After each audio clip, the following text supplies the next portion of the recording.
Hey, Clayton at Lights at Wholesale.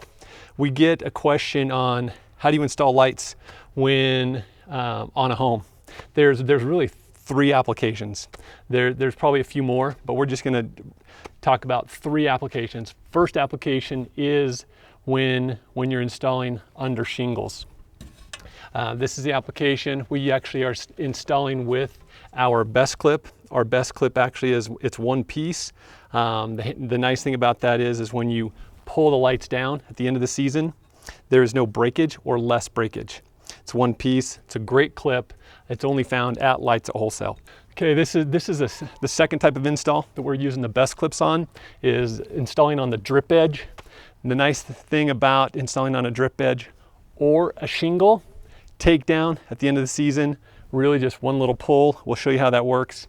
One little pull and all of your lights come down. Again, with the best clip, you're not going to leave clips on the shingle or on the drip edge.